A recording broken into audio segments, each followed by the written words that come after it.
Қарақалпақ баспасөз әдебиетіне, поэзиясының баюына өзінің салмақты үлесін қосқан жауынгер атамыз Қали Жұманиязовтың жарқын естелігіне бағышталады. Қали Жұманиязов өзінің балалық уақытынан бастап қатарынан өзінің әдебиетқа, шайырлыққа қызығушылығымен ажыралып тұрған. Орта мектепті біткергеннен соң енді өзінің армандары тамам қанат қомлау алдында тұрғанда елде ұрыс басыланды деген суық хабар басталады. Халқымызда жаңағы ат басына күн туса, сұлулығы менен су ішер, ер басына күн туса, етігі менен су кешер дегендей, сол ер азаматлар ауылдан әскерлікке алынып ұрысқа кете бастайды. Солардың қатарында Қали Жұманиязов та болады. Қали Жұманиязов 1941 жылдан 45 жылға шейін сол Сауаш майданында болып, көкірегін қалқан етіп, жеңісті жақындастыруға өзінің жауынгерлік, перзентлік міндетін толық орындап, көксі сол орден медалларға толып, 45 жылы ұлы жеңіспенен елге қайтады.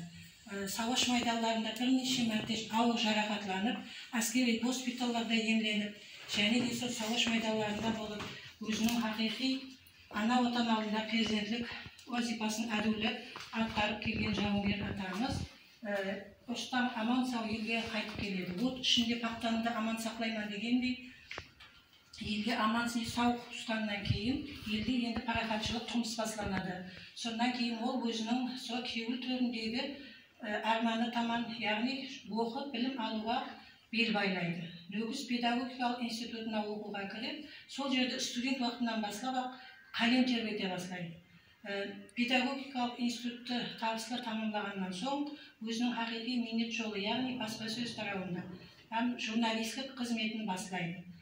Қали Жұманиязов Әмудария журналымызда көп жыл басшылық етеді, һәм республикалық Еркін Қарақалпақстан газеталарына басшылық етеді. Қазір міне атамыз арамызда жоқ, ондай ұлыларын қалып, әулетлері ешқашан ұмытпайды, Құдайым жатқан жері жарық болсын, рухлары шат болсын. Соның үшін міне Қали ағаның қызы, қазіргі Қарақалпақ баспасөзіміздің бір жанкүйері, газеталарымыздың белсенді авторларының бірі, 33-ші саулы мектептің бастауыш класс мұғалімі Гүлстан апа Жұманиязова мұрат еткенбіз. Гүлстан апа өзінің атасы, әкесі хақында сіздерге елде жақынырақ, жақсырақ мағлұмат береді.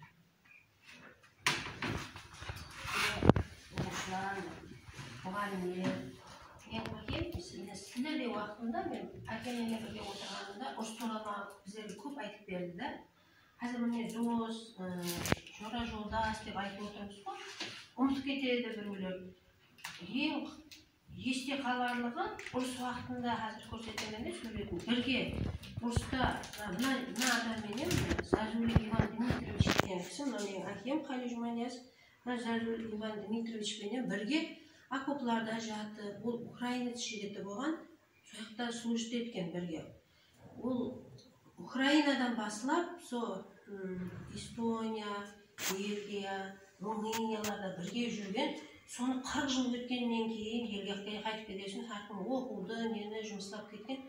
40 жыл өткесін жаңағы кісіні тауып алып, бір жазып, бар жерлерге, біздерде қазір телефон жоқ, сол кісіге барып келді мына ағада.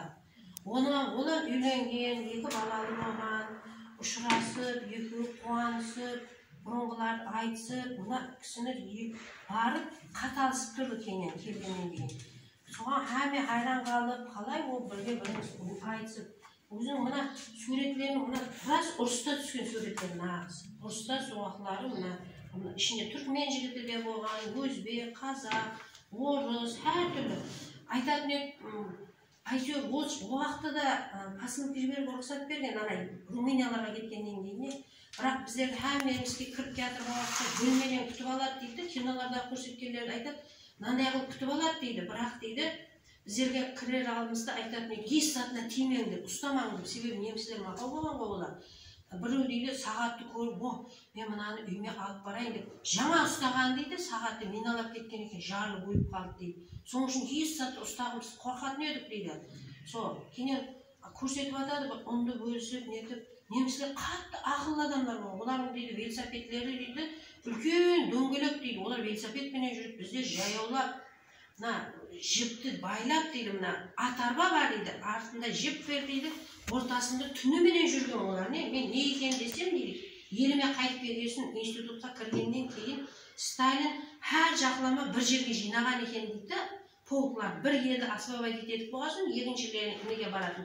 Соған бізде жинайды екен дейді, мен түсінбеймін сол уақытта дейді. Жіпке асылып ұйықтап жүретін едік дейді. Соның өзі бізге дәрман беретін еді дейді. Артымызда дейді, сонша мылтықларымыз бар, зілдей қаражат жіпке асылып, олар уақытыменен дейді, 3 сағат ішін жіпке асылып жүрсең, кейін 3 сағат басқа адамдар жүреді. Сол жиналып барады. Қатты қиыншылықтарды көрдік дейді. Келгеннен кейін біздерге ұрыс туралы айтып беріп отқан уақытта, киноларды көрген уақытта дұрыс, мыналар дұрыс, мына жерлерді айтатын еді. Кейін міне ұшырасуларға келген сіздерде оқушылар шақырып, Пушкин мектепте ұшырасуға барғанлары, творчествосы қызығы, оның қосқыларын қазір оқысаң, әрбір шығармасында ұрыс туралы қозғалыс бар да, әрқайсында. Мен кеткен уақытта анам дейді, шығарып салған уақытта, мен сол уақытта Амудария бұрқырлап су толып ағып тұрған, шығарып салып, ұрысқа бардым дейді, менің қылам 46 қыла едім дейді. Қазір деп көремін, балаларымыз 46 қыла деген бір 46 қыла орысылар, военрукlar жинап атырыпты. Шорту, иди суда, ат суда деп қу жібереді біздер дейді, мен қайтып бара беремін дейді. Ұрысқа бараман деп. Сонда 24-ші жылы біздің әкем. Олған уақытта 17 жасаға келе толма, 14-15 жасарда. Сөйтіп Амудария неден мініп, ап кетті біздерді дейді, сөйтіп Украинаға апарып тастады. 3 ай оқыдық дейді. Менің аман қалғаным дейді, 43-ші жылға туры келді дейді, мен напай денем арма кетіп баратқан ғой. Сөйтіп 47-ші жылға дейін біздер ап қалды ояқта дейді. Сол неміс тамам болғасында неміслер көп елі дейді. Соларды жассыз деп алып қалып біздер келді. 47-де келіп 49-ші жылы университет институтқа тапсырған, әдебиетпен шұғылданған, сонан Еркін Қарабақстанда істеген, Амударияда көп ақ істеді. Маған ең жақсылық еткен жері, мен журналистикада оқымадым, өзім русский язык бітірдім да, ол барады, жазушыларда уақылары әмме жерге не бар, жазуға рұқсат беріп барып, дом творчества деген бар да, Украина ма, Румыния ма, соған барып келген уақытлары, келгеннен кейін мен машинкеде басаман да, қызым дейді маған айтады, сен машинкеде басасаң, зато саған алдыңа керек болады бұл дейді, алдыңа дейді. Растанан кейін компьютер шығып кеттім, мен арқайын теріп кете беремін, бұрынғы әкемнің көп. Кейінен, папа мына айтып атқан жерің не түсінбей атпа, мынандай сөз бар ма? Ондай сөз бар. Наермеге атларым мынандай деп түсіндіріп уақытта, маған түсіндір, мен әдебиетқа кіріп келгенмен де сонымен. Қазір мен жазып атқан уақытымда, уже маған еш журналистикада оқымасам, қандай қылғанда менің жаңағы неткенім журналистикаға керек екенін сол әкемнен үйрендім де ең бірінші. Қартайып 82 жасында қайтыс болды. Папа бармай-ақ қойыңыз, неге радиоға бара бересіз? Аяқты алып кетіп барады.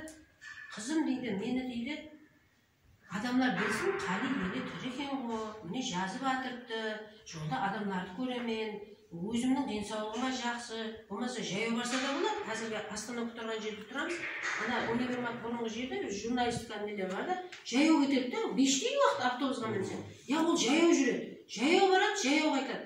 Һәм еш уақытта кешікпейді. 12-арында келеді, 2-де үш жұмыста отырады. Сондай не уақыт адам болған. Енді соның несі біздерге де өткен деймен де балалар. Мектепке еш уақытта кешікпеймен, сол уақытында барамын, уақытында келемен, біреу айттымы орындауға тырысамын. Мен айтымы соның бәрі деймен ата-анадан өтеді деген дұрыс. Сондай ұшырасуларға барса, мен қызықлы болып айтып отырғанларын келіп болып айтадым да, мектептің балалары тәртіптілген. Өзім мынандай жас уақытынан 50 жаста уже творчествоға толық кіріп келген. Әр суретін айтып беріп отыратын еді. Әр барған ордерлерінің бәрі, қазір оқып көрсеңіз қосқыларын бәрі қызықлы. Көріп суретлерін. Қырғауылдың шөжесі, первый шаги деген жастар туралы жазылған, орысшаға аударылды. Өмір ұзағынан адаспа деген уже 60 жасына келген уақытта бәрін жинап, перзентім деген қосқылары бар. Әрбір балаға